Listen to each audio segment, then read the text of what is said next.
ఓం గురుభ్యో నమ. గం గణపతియే నమ. కాశీ మజిలీ కథలు 66వ భాగము. కృతవర్మ గుప్తవర్మల కథ. ఒకనాటి మధ్యాహ్నం రూపవంతులైన 2 బ్రాహ్మణ కుమారులు బ్రహ్మస్థలం అనే అగ్రహారం పరిసరాల్లో నడుస్తూ ఒక పాఠశారి ఎదురు అడగా, ఇక్కడికి గ్రామం ఎంత దూరం, అక్కడ నివసింపదగిన తావు ఉందా అని అడిగారు. అతను వారి రూప లావణ్యాలను పొగడి దగ్గరలోనే అగ్రహారం ఉందని, ఆతిథ్యమిచ్చేవారు అక్కడ అనేకులున్నారని చెప్పి వారి వృత్తాంతం అడిగాడు. అందుకు వారు, మేము బ్రాహ్మణులం, విద్యార్థులమై కాశీ వెళ్తున్నాం అన్నారు. మీరు నిజంగా విద్యార్థులే అయితే శ్రమపడి కాశీ వెళ్ళక్కర్లేదు. బ్రహ్మస్థలంలో సోమభట్టారకుడనే కాశీ పండితుడు విద్యార్థులను తమ ఇంట్లో పెట్టుకొని సకల విద్యలు చెబుతాడు. వేగంగా వెళ్ళండి అని వారికి దారి చూపాడు. వారు అతని ఇంటికి వెళ్ళగా సోమభట్టారకుడు వారి రూప విశేషాలకు ఆశ్చర్యపడి వారి కులగోత్రాలు వంటి వివరాలు అడిగాడు. ఆచార్య, మాది దక్షిణ దేశం, ద్విజకుమారులం, విద్యార్థులమై మీ వద్దకు వచ్చాం. మమ్మల్ని మీ శిష్యకోటిలో చేర్చుకోండి అని వారు అతన్ని వినయంగా ప్రార్థించారు. అతను వారి విద్యలను కొంత పరీక్షించి తన శిష్యులకు గురువులుగా ఏర్పాటు చేసి తాను వారికి విద్యా రహస్యాలు చెప్పసాగాడు. కొన్నాళ్ళు అలా గడిచాక ఆచార్యుడు వారిని ఒక రహస్య స్థలానికి తీసుకెళ్ళి, మీరు నా దగ్గరకు వచ్చి స్వల్పకాలమే అయినా మీ నైపుణ్యము, విద్యా గుణాలు, గౌరవము ప్రశంసింప తగినవిగా ఉన్నాయి. మిమ్మల్ని చూసిన వారు చక్రవర్తి కుమారులనే అనుకుంటారు. మీరు నా దగ్గర విద్యా విశేషాలట్టే గ్రహించకపోయినా నా శిష్యులే అయ్యారు. మీరు నాకొక ఉపకారం చెయ్యాలి. అది ఉపేక్షించను చాలా కష్టం అవుతుంది. ఉపాయంతో తప్ప సాధించలేనిది, అతి రహస్యమైనవి. మీరు పూనుకొని చేస్తామంటేనే చెబుతాను అన్నాడు. ప్రాణాలిచ్చి అయినా చేస్తాం అన్నారు వారు వినయ విధేయతలతోనూ భక్తితోనూ. అప్పుడు అతనిలా చెప్పాడు, నా పూర్వ పుణ్యం ఎలాంటిదో కానీ నాకు లేక ఒక ఆడపిల్ల పుట్టింది. అది మిక్కిలి కురూపి కావడం వల్ల చింతిస్తూ సత్యవతి అని పేరు పెట్టాను. తల్లిదండ్రులకే అసహ్యం కలిగించే అంత అనాకారి అది. దానికిప్పుడు వివాహ వయసు మించిపోతుంది. దీనిని ఇతరులు చూడకుండా కాపాడుతూ వచ్చాను. నా గౌరవాన్ని బట్టి విద్యాభాస్కరుడనే బ్రాహ్మణ కుమారుడు దానిని పెళ్లాడడానికి అంగీకరించి వెళ్ళాడు. వచ్చే నెలలోనే ముహూర్తం. అతనికేం చెప్పారో పిల్లని చూడడానికి వస్తున్నానంటూ జాబు రాశాడు. దానిని చూస్తే అతను పెళ్లాడాడనేది నిశ్చయం. దానికి ఏదైనా ప్రతిక్రియ చేయాలి కదా. మీ దేశ ఆచారాలు నాకు పనికొస్తున్నాయి. స్త్రీల వలె మీరు శిరోజాలు పెంచుకున్నారు. మీ ముఖాలు ముగ్ధ మనోహరంగా ఉన్నాయి. కాబట్టి మీలో ఒకరు స్త్రీవేషం వేసుకుంటే సత్యవతి అని చెప్పి అతనికి చూపిస్తాను. అతను సంతోషిస్తాడు. తరువాత మరో మార్గంలో కార్యం సాధిస్తాను. ఆర్య, మీ కార్యం సాధించడానికి మేమేమైనా చేస్తాం, సందేహించకండి. పెళ్లి చూపులకి పీటల మీద కూర్చోడానికి నేను స్త్రీవేషం ధరిస్తాను. అత్తారింటికి వెళ్ళాక ఆమె నేనని నమ్మించడం ఎలా అన్నాడు గుప్తవర్మ. పెళ్ళైన కొన్ని నెలలకు దానికి స్ఫోటకం వచ్చి వికృత రూపం కలిగిందని మారుమాట చెబుతాను అంటూ అతను వారికి చేయవలసినదంతా చెప్పాడు. పిల్ల సౌందర్యం చూసి పెళ్ళికొడుకు ఎంతో ఆనందించి వెళ్ళాడు. సోమభట్టారకుడు వైభవంగా పెళ్లి ఏర్పాట్లు చేశాడు. కపట సత్యవతి చేత గౌరీ పూజ చేయించి ఆ గంపని చీకటి గదిలోకి తీసుకెళ్లడం తమ ఇంటి ఆచారమన్నాడు. పురోహితుడు ముహూర్తం వేళమించిపోతుందని తొందర పెట్టగా చీకటి గదిలో ఏ గంపలో సత్యవతి ఉన్నదో తెలియక ఒక గంపను మోసుకొచ్చేశారు. పెళ్లి కూతురు తలంచుకొని కార్యక్రమాలు చేసింది. అప్పుడు సోమభట్టారకుడు మంగళసూత్రం కట్టబడిన గుప్తవర్మ ముఖం చూశాడు. తల్లడిల్లిపోతూ చీకటి గదిలోకి వెళ్ళి గంపలో తడిమి, నువ్విక్కడే ఉన్నావా తల్లి అనగా, నన్నెవరూ తీసుకుపోలేదు అందామె. సోమభట్టారకుడు ఆమెకు పెళ్లి చేయలేకపోయినా తన దౌర్భాగ్యానికి, ఆమె దురదృష్టానికి విచారిస్తూనే మిగిలిన కార్యక్రమాలలో పాల్గొన్నాడు. 4 రోజులు జరిగాయని ఆ రహస్యం ఎవరికీ తెలియదు. నాగబలి అయ్యాక అతను ఒక చోట కూర్చొని ధ్యానించుకుంటుంటే ఒక శిష్యుడు వచ్చి, స్వామి, యజ్ఞదత్తుడట మీకోసం వచ్చాడు. మీ సహోధ్యాయుడట కాశీకి వెళ్తూ భార్యతో వచ్చి ఉన్నాడు, మిమ్మల్ని చూడాలంటున్నాడు అన్నాడు. అతను అంతా మరిచి సంతోషంతో యజ్ఞదత్తుడిని కౌగలించుకొని, కాశీ నుండి వచ్చాక నీ కథ తెలియలేదు, ఎక్కడుంటున్నావు, పిల్లలెందరూ, మన సహోధ్యాయుడు విద్యాత్కేశరి కథ ఏమైనా తెలిసిందా అంటూ పూర్వ విషయాలు అడిగాడు. ఇప్పటి నా స్థితి మానవ మాతృడికి కలుగదు, నేను పాపాత్ముణ్ణి, అంతెందుకులే, అదంతా ఎందుకులే, నువ్వు అదృష్టవంతుడివి, నీ వృత్తాంతం చెప్పు అన్నాడు యజ్ఞదత్తుడు. సోమభట్టారకుడు బలవంతం చేయగా తన కథ చెప్పాడు. అది విని ఎంతో విచారించాడు యజ్ఞదత్తుడు. ఈ పెళ్లి కూతుర్ని చూస్తానన్నాడు. తన మిత్రుడే అని సిగ్గుపడక అతని ముందుకు రావచ్చునని కబురు పంపగా శిష్యుడు గురువుతో రహస్యంగా పెళ్లి కూతురెక్కడా ఉందో ఎంత వెతికినా కనపడలేదు అన్నాడు. గుప్తవర్మ, కృతవర్మ కూడా కనపడడం లేదు. భార్యను అడిగితే తనకేమీ తెలియదంది. అంతలో ఏవో కేకలు వినపడగా అదేమిటో కనుక్కురమ్మని శిష్యుణ్ణి పంపాడు. అతను వెళ్ళి వచ్చి, దేవి అమ్మగారిని ఆవహించింది, పెళ్లి కూతురి రూపు మారిపోయి చాలా అసహ్యంగా ఉంది అని చెప్పడంతో వాళ్ళిద్దరూ లోపలికి పరిగెత్తారు.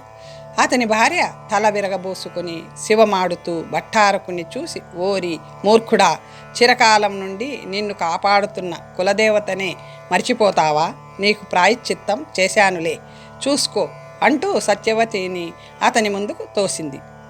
ఇదేవతే అంటూ అతను భయపడుతుంటే, నీ కూతురే, కోపంతో ఇలా చేశాను అంది.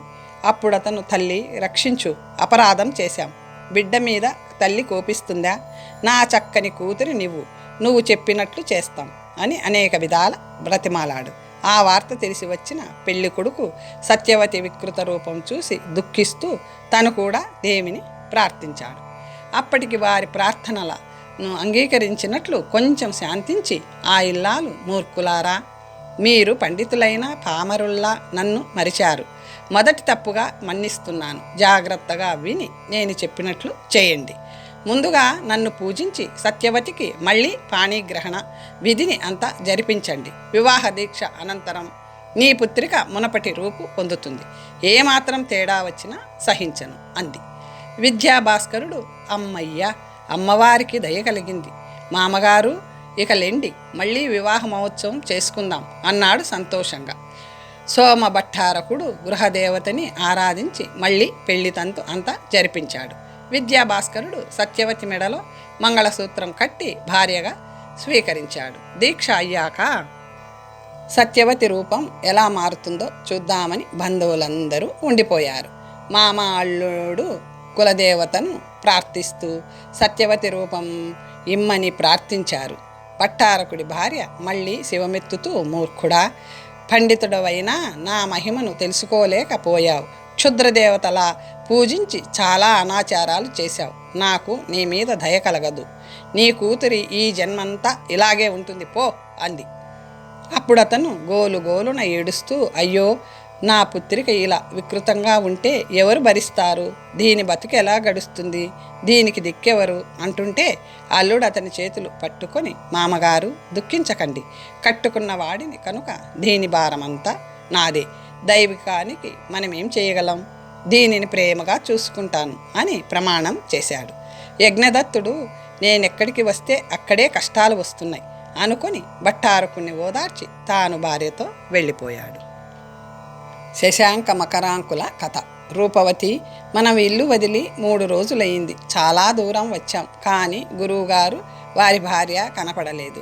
మన సకురాళ్ళు మన కోసం చూస్తుంటారు, మనం వస్తామన్న రోజు దాటిపోయింది, వాళ్ళేం చేస్తారో, మనం ఒకరినొకరం కలుసుకోలేక చిక్కులు పడతామేమో, వాళ్ళు పెళ్లి చేసుకోబోతుంటే వారించి ఇలా చేస్తున్నాం, పుత్రికా శోకంలో ఉన్న గురువు నువ్వు ఓదార్చలేకపోయాం, తరువాతైనా తండ్రికి చెప్పకుండా లోక విరుద్ధంగా ఇల్లు వదిలి వచ్చాం, ఇదంతా దైవమాయలా అనిపిస్తుంది, ఇంటికి పోవడం మంచిదేమో అంది కళావతి. మన ప్రయత్నం నిరర్థకమే అయినా ఇప్పుడు పశ్చాత్తాపడి ప్రయోజనమేమిటి? ఇప్పుడు ఇంటికి వెళ్తే ప్రజలు బంధువులు నిందిస్తారు. మనకు అలాంటి బుద్ధి పుట్టించిన దేవుడు నడిపించేటట్టే నడుద్దాం. తూర్పు దిశగా పోయి స్నేహితురాలని కలుసుకుని దేశాటనం చేద్దాం. పురుష వేషాలలో ఉన్నాం కనుక మననెవ్వరూ గుర్తుపట్టలేరు. నీ పేరు శశాంకుడు, నా పేరు మకరాంకుడు ఉత్సాహంగా చెప్పింది రూపవతి. యవ్వనంలో అడుగు పెడుతున్న మనల్ని అంతఃపురంలో బంధించేవారి ఈ పాటికి దేశాలు ఎలా చూడగలుగుతాం? ఒక విధంగా ఇది మంచిదే. మనకిక నడకే శరణ్యం. తూర్పు వైపున అరణ్యాలు ఎక్కువ అంటారు, కానీ మనం ముందు అటే అని చెప్పాం కనుక మనము అటు వెళ్ళవలసిందే, పద అంది కళావతి. ఇద్దరు సాయంకాలం వరకు నడిచిన అడవి దట్టమైందే తప్ప గ్రామమేది కనిపించలేదు. రాత్రి గుండె రాయి చేసుకొని చెట్టు కింద పడుకున్నారు. అలా 4 రోజులు నడిచినా వాళ్ళకి అంతు దరి కనిపించలేదు. ఆహార పదార్థాలు అయిపోయాయి. పాదాలు బొబ్బలెక్కాయి. వాళ్ళు చాలా అలసిపోయారు. కళావతికి అధైర్యం ఏర్పడింది. కానీ రూపవతి ఆమెను ప్రోత్సహించి పళ్ళు కోసి తినిపించింది. అంతలో ఒకవైపు నుంచి కొట్టండి, పోవండి అంటూ కేకలు వినిపించాయి. ఒక పంది అటువైపు పరిగెత్తుకు వచ్చి రూపవతిని వెంట తరిమింది. అది దానికందక ఒక మాను చుట్టూ తిరుగుతుంటే కళావతి ఒక బడిత తీసుకొని పందిని బెదిరించసాగింది. రూపవతి అలిసిపోయి నేల మీద పడిపోగా ఆ వరాహం ఆమె వైపు మీద గోళ్లు నాటి కళావతి బడితతో కొట్టడంతో పారిపోయింది. రూపవతిలో చలనం లేకపోవడంతో కళావతి ఆమె మరణించిందని విలపించింది. కానీ కొంతసేపటికి ఆమె కళ్ళు తెరిచి దాహం అని సూచించింది. నీటి కోసం ఎంతో దూరం తిరిగి కళావతి తాను వచ్చిన తోవ మర్చిపోయింది. అటు ఇటు తిరిగి చివరకు ఒక చెట్టెక్కి 4 మూలలా చూసింది. దూరంగా వేటగాళ్ల సందడి వినబడింది. వెళ్ళి వారిలో కలిసిపోయింది. విశాలమైన ఎడారిలో అనేక గుడారాలు వేయబడి ఉన్నాయి. చుట్టూ సైన్యం ఉంది. ఆమె దాహం అని అరవగా కిన్నెర దత్తుడనే ఆ రాజు విని తన వద్దకు తీసుకురమ్మన్నాడు. అతను, బాలుడా, ఎక్కడి వాడివి? ఇక్కడికెందుకొచ్చావు? నీ వృత్తాంతమేమిటి అని అడిగాడు. దేవా, బ్రాహ్మణ కుమారులం, ఇద్దరం కాశీలో విద్యాభ్యాసం చేసి ఇంటికి పోతూ ఈ అడవిలో పడ్డాం. నా మిత్రుడు వరాహం చేత దెబ్బతిని మూర్ఛలో ఉన్నాడు. అతనికి వెంటనే నీరివ్వకపోతే బతకడు. నా పేరు శశాంకుడు. ఒక పాత్రతో జలమిస్తే అతన్ని రక్షించుకుంటాను. ప్రాణాలైనా వదులుతాను, కానీ అతని దాహం తీరచ్చకుండా నేనేమీ తీసుకోను. ఆ ప్రదేశం ఇక్కడికి చాలా దూరం. ఎప్పుడు పోతానో, ఎప్పుడు చూస్తానో, మళ్ళీ కనిపిస్తాడా అంటూ మూర్ఛపోయింది. రాజు మకరాంకుడిని వెతకడానికి 2 రౌతులను పంపాడు. కానీ ఎంత వెతికినా ప్రయోజనం లేక సంధ్యవేళకి వాళ్ళు తిరిగొచ్చేశారు. రాజు, ఈ బ్రాహ్మణ కుమారుడు చాలా సుకుమారుడిలా ఉన్నాడు. ఎంత సేద తీర్చినా తెలివి రాలేదు.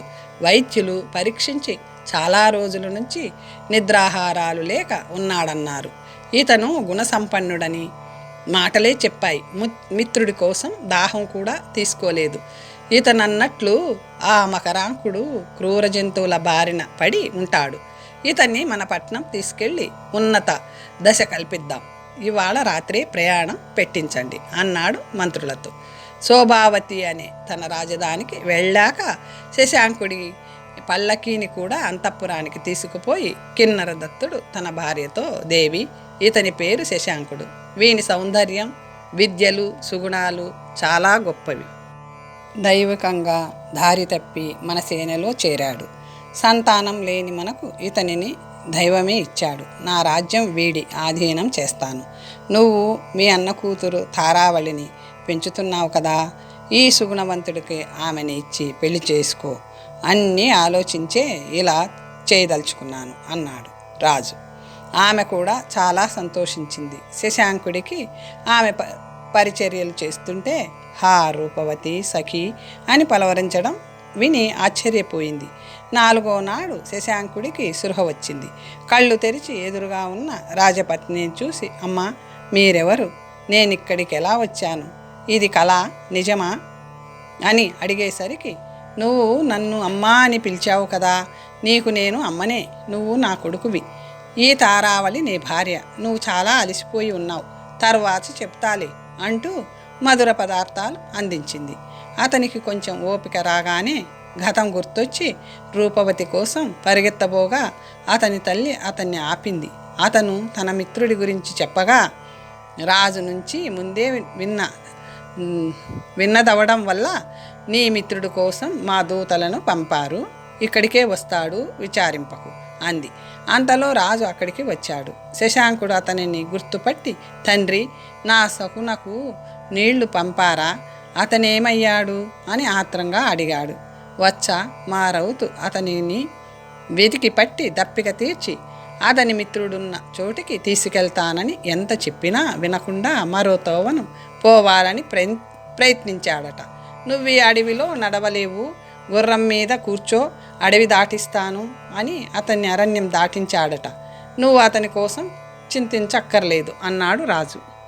స్నేహితుడు ఆపదలో ఉండగా వదిలి వచ్చిన నన్ను కృతజ్ఞుడిగా భావించి ఉంటాడు, మరొకరిని పంపితే సహిస్తాడా అనుకొని రాజుతో, దేవా, మీరు నాకు ప్రాణదానం చేశారు, జీవితాంతం కృతజ్ఞుడేనై ఉంటాను, ఇక పోయి వస్తాను, సెలవిప్పించండి అన్నాడు. అప్పుడు కిన్నెరదత్తుడు, శశాంక, నీ లక్షణాలన్నీ సార్వభౌమత్వం సూచిస్తున్నాయి. నాకు సంతతి లేదు, నిన్ను పుత్రుడిగా భావించి రాజ్యం ఇచ్చేశాను. నేను వృద్ధుడి నవ్వడం వల్ల రాజ్యపాలన చేయలేను. నువ్వు చిన్నవాడివైనా నీ బుద్ధి బలం పెద్దది. నీ గుణాలు విని ప్రజలు నిన్ను రాజుగా కోరుకున్నారు. తారావళి నీకు పట్టమహిషి కాగలదు. స్వస్థుడవై రాజ్యం వేలుకో అన్నాడు. శశాంకుడు ఎన్ని అభ్యంతరాలు చెప్పినా రాజు యుక్తిగా ఖండించి వేయడంతో ఏ ఉపాయము తోచక తరువాత చూసుకుందాం అని శశాంకుడు తల వంచాడు. 2-3 రోజులకే ఆ రాజు పాము కరిచి చనిపోతూ అందరినీ రప్పించి శశాంకుడిని రాజుగా అప్పగించి కన్నుమూశాడు. శశాంకుడు రాజ్యభారం వహించి చక్కగా పాలిస్తూ కొద్ది కాలంలోనే చాలా ప్రఖ్యాతి సంపాదించాడు. కిన్నెరదత్తుడి భార్య, వచ్చ, శశాంక, నువ్వు చక్కగా రాజ్యం చేస్తూ మీ తండ్రి కీర్తి పెంచావు, ప్రజలు చాలా సంతోషిస్తున్నారు. అది అలా ఉండని, నా అన్న కూతురు తారావళిని తల్లి లేదని పెంచి పెద్ద చేశాను. దాని గురించి నీకు ఇదివరకే చెప్పాను. రాజుగారు అది నీ పట్టమహిషని చెప్పి ఉన్నారు కనుక పెళ్ళాడి గృహస్థుడి అవ్వు, నేను చాలా సంతోషిస్తాను అని ఉత్తరం రాసి పంపగా శశాంకుడు తన గతం తలుచుకుంటూ ఆమెకు జాబు రాసి పంపి, రాజ్యమదంలో ఆడదానిని మగరూపంతో రాజ్యమేలుతున్నానని మరిచిపోయాను. ఇప్పుడు పోయి స్నేహితురాళ్ళని కలుసుకుందామన్నా ఈ రాజ్యబంధం కదలనివ్వదు. సరే, వారినే ఇక్కడికి రప్పించేందుకు ప్రయత్నిస్తాను అని ఒక పత్రికలో, పిన్న పాపల వలన కన్నెలు మువ్వురు కలిగి రట్టివారు కన్మొరంగి దెసల గొసెల తెలియ తిరుగుచున్నున్నారు, వారి జాడ తెలియవలయు మాకు అని పద్యం రాయించి కింకరులకిచ్చి దేశాలు తిరుగుతూ, ఈ పద్యం చదవండి, దీనికి ఎవరైనా స్వానుభవంగా జవాబు చెబితే సగౌరవంగా మా వద్దకు తీసుకురండి అని పంపించింది. కేసరుడనే భిల్లుడు నీటితో నిండిన వెదురు బొంగును భుజానికి తగిలించుకొని ఆ దారిన పోతూ దాహంతో కొట్టుకుంటున్న మకరాంకుణ్ణి చూసి ఆశ్చర్యపడుతూ అతని నోటికి నీరందించాడు. ఆ నీరు తాగి లేచి కూర్చొని తను కళ్ళు నులుముకున్నాడు. బిల్లుడు అతనిని వృత్తాంతం అడగగా, మహాత్మా, నువ్వు నాకు ప్రాణదానం చేశావు అంటూ తన వృత్తాంతం చెప్పాడు. ఆ బోయేవాడు, ఒక్కడివి ఇక్కడుండలేవు, మా ఇంటికి రా, రేపు దారి చూపుతా అంటూ అతన్ని తన ఇంటికి తీసుకువెళ్ళాడు. పులితోళ్ళు మొదలైన చర్మాలతో అలంకరించబడిన ఆ బోయపల్లె వెదురు తడకలతో నిర్మించబడిన గుడిసెలు కలిగి చక్కగా ఉండి మకరాంకుణ్ణి ఆకర్షించింది. వారికి విద్య లేకపోయినా చక్కని రూపము స్వభావము కలిగి ఉన్నారని సంతోషించాడు. ఆ బోయవాడు తన గుడిసె ముందు నిలబడి పింగళిక అని పిలవగానే వాని భార్య తడిక తెరుచుకొని వచ్చి అతనికి నమస్కరించి, ఈ బాలుడెవరు అని అడిగింది. అతనొక బాటసారని చెప్పి వేగంగా వెదురు బియ్యం వండి పెట్టు, చాలా ఆకలిగా ఉన్నాడు అన్నాడు బోయవాడు. ఆమె క్షణంలో వంట చేసి తేనె, పండ్లు మొదలైన వాటితో చక్కని భోజనం పెట్టడం చూసి వాళ్ళ సంస్కార స్వభావాలను ప్రశంసించాడు. ఆ ఇల్లాలు మమ్మల్ని పొగుడుతున్నావా? చాలు చాలు, మాకు మృగాలకి తేడా లేదు. నాకొక కొడుకున్నాడు, అడవికి పోయాడు అంటుండగానే పులిపిల్లని వింటికి తగల్చుకుని బోయ పిల్లడు వచ్చాడు. ఆ తల్లి, ఆ పిల్లని ఎందుకు చంపావు? దీనికోసం దీని తల్లి ఎంత విచారిస్తుందో. మృగాలని చంపకూడదని నేను చెప్పింది మరిచావా అంటూ మందలించింది. నీ మాటలు మరుస్తానా? ఈ పులిపిల్ల తల్లితో విడిపోయి నాకు అడ్డం పడడం మొదలెట్టింది. నేనెంత తప్పించుకో చూసినా నా మీదకు గెంతుతూ పరాక్రమం చూపసాగింది. ప్రాణ సంకటంగా పరిణమించేసరికి చంపక తప్పింది కాదు. తప్ప చెప్పు అన్నాడు ఆ కుర్రవాడు. వారి మాటలు వింటున్న మకరాంకుడు, ఈ మహారణ్య మధ్యంలో పచ్చి మాంసం తినే కిరాతకులలో ఇలాంటి గుణవంతులుండడం ఎంత ఆశ్చర్యం! ఈ కుర్రవాడు సార్వభౌముల ఇంట్లో పుట్టవలసిన వాడు, చక్కని రూపవంతుడు, కానీ విద్యాగంధం లేనట్లు కనిపిస్తున్నాడు. చూద్దాం అంటూ వాడిని పిలిచి, నీ పేరేమిటి అని అడిగాడు. తల్లి అనుమతితో సత్వవంతుడు అని చెప్పాడు వాడు. చదువుకున్నావా అంటే అదేమిటి అని ఆశ్చర్యంగా చూశాడు. వాడు భోజనం చేశాక మకరాంకుడు విద్య గురించి విశేషంగా చెప్పి వాడికి విద్యలో ఆసక్తి కలిగించాడు. అది మొదలు సత్వవంతుడతనిని విద్య చెప్పమని వేధించసాగాడు. మకరాంకుడు బోధించసాగాడు. ఏకసంతాగ్రాహి అయిన ఆ శబర కుమారుడు గురువుకి వచ్చిన విద్యలన్నిటినీ ఏడాదిలోపే గ్రహించేశాడు. ఆ వేళ మకరాంకుడు వింటుండగా తల్లిదండ్రులతో, భూమి మీద ఎన్నో వింతలున్నాయి, మనం విద్య లేక పశుప్రాయులమై ఈ అరణ్యంలో పడున్నాం. విద్య లేనివాడు కళ్ళున్న గుడ్డివాడే. ఈ మహాత్ముడి దయ వలన నేను సకల విద్యా మర్మాలు తెలుసుకున్నాను. మనం ఇక్కడ ఉండక్కర్లేదు, జనపదాలకి పోదాం అన్నాడు. నా విద్యలతో మిమ్మల్ని రాజుతుల్ని చేస్తాను. అందుక శబర దంపతులు నవ్వుతూ, ఆ పాడు పట్నాలొకసారి చూశాం, చాటుమాటు ఉండవు, వాకిట్లో నిలబడనివ్వక పొండి పొండి అంటారు, ఎక్కడ చూసినా మనుషులే, ఆ చికాకు కంటే ఈ అడవే స్వర్గం అన్నారు. నేనొకసారి పట్నం చూసి వస్తాను అని వాడంటే మకరాంకునికి అప్పగించి పట్నం చూపించి రమ్మన్నారు. మకరాంకుడు ఆనందంతో మర్నాడు సత్యవంతుడితో ఎనుబోతుల మీదెక్కి అరణ్యాలు దాటి జనపదాలు చూసుకుంటూ ఒకనాడు మధ్యాహ్నానికి శోభావతి అనే పట్టణం చేరి అక్కడి బజార్లలో తిరగసాగాడు. సత్వవంతుని విల్లమ్ములు చూసి, అతని రూపం చూసి ప్రజలు ఆశ్చర్యపడసాగారు. కొందరు రాజభటులు యుద్ధ సన్నాహంతో వచ్చి సత్వవంతుణ్ణి చూసి, నువ్వెవరివి? వీరుడివా లేక పిట్టలు కొట్టేవాడివా అని పరిహాసంగా అడిగారు.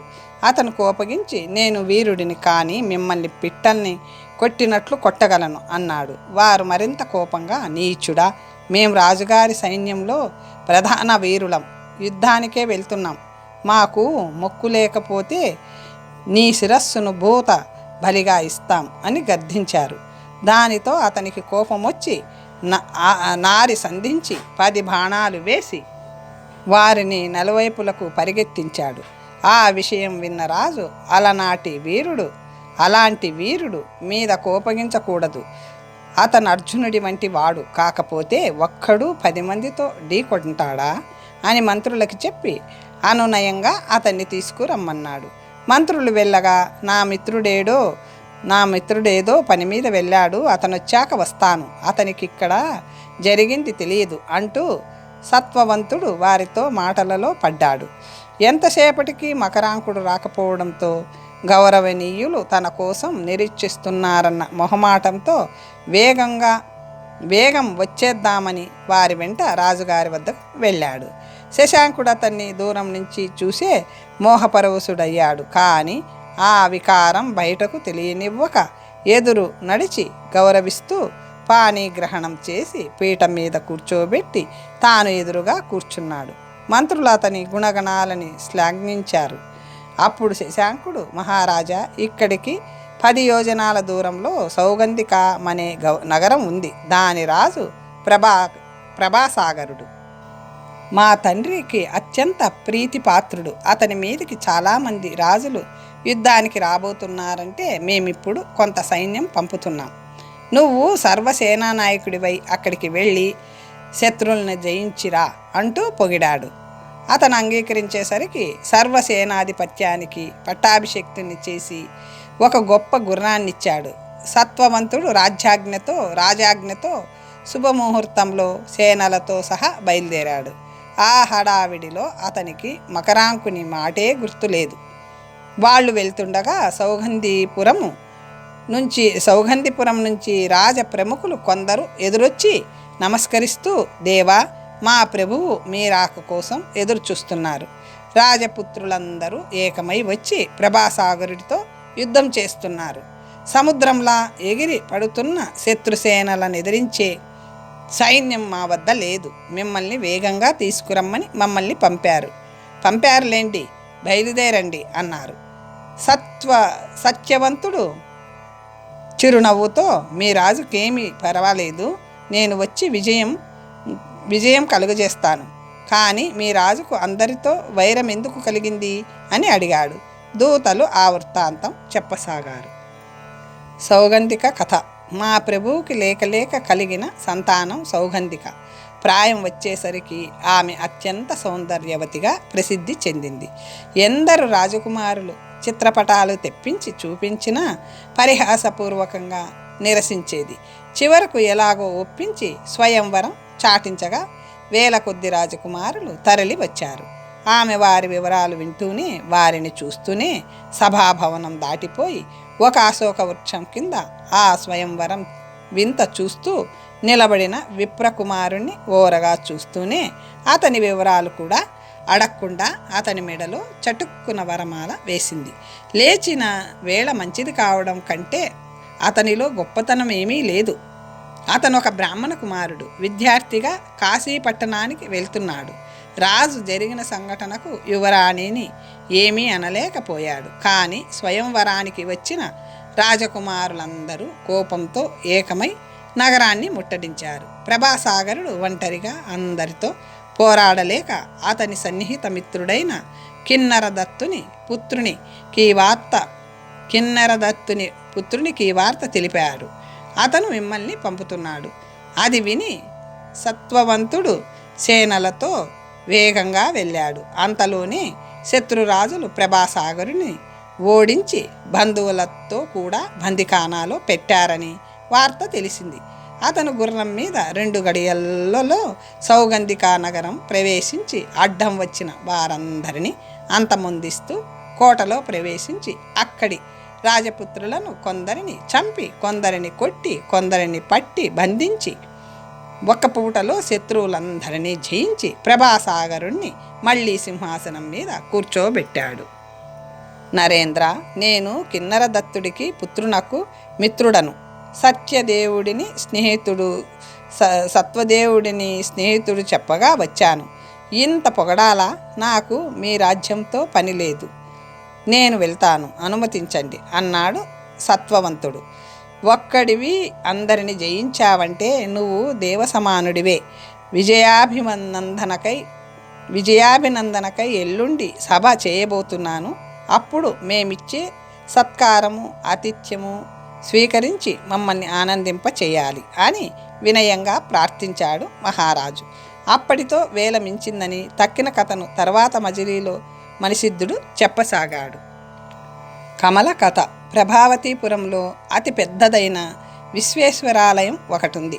అక్కడ వ్యాసమఠం పేరుతో సన్యాసులు, బైరాగులు, విరాగుల కోసం ఒక మఠం ఉంది. పక్కనే సత్రము ఉంది.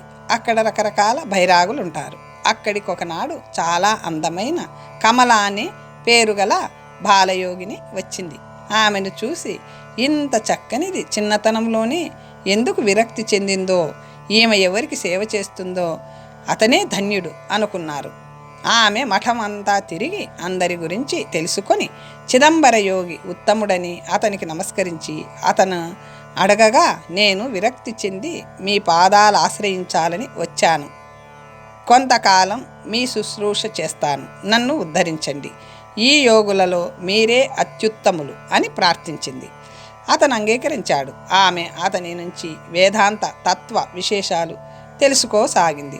ఆమె చేరింది మొదలు మిగిలిన యోగులు జపతపాలు మాని ఆమెను చూస్తూ ఏదో మిషతో చిదంబర స్వామి వద్దకు వచ్చి కూర్చోవడం చేస్తుంటే ఆమె ముసుగు వేసుకుని జపం చేసుకునేది.